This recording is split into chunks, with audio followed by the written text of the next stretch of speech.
number 58. Oh! Oh, hi guys. So, hari ni kita ada restock lagi tabung Aegis Doso. Kenapa kita panggil Doso? Dia ada nama lain juga, tabung Aegis V3. So, yang ni custom by Infinite sendiri. Kita restock lagi sebab V3 ni terlalu hot dah. Kita sebenarnya dah nak stop production sebab kita dah keluar yang V4. So, yang V3 ni sebab terlalu ramai yang minta nak beli lagi. So, kita buat lagi V3 ni. So, yang ni dia panggil nak tabung Aegis Doso. So, tabung Aegis ni khas untuk pemain-pemain kereta yang auto. Tapi kereta DC lah. Sebab kereta auto dia memang tak sesuai nak buat straight part. Kalau biar straight part memang power drop terus lah. Akan rasa kereta berat, tak pick up. So, anda wajib kena pakai yang V3 ni jika anda nak bunyi straight part macam kereta manual tu.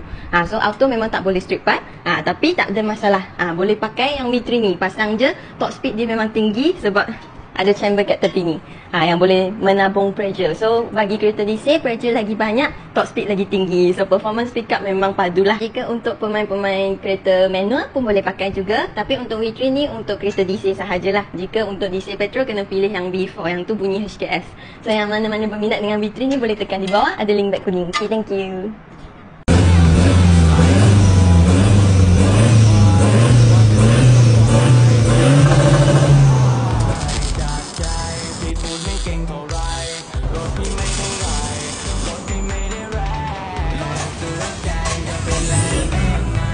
Yeah.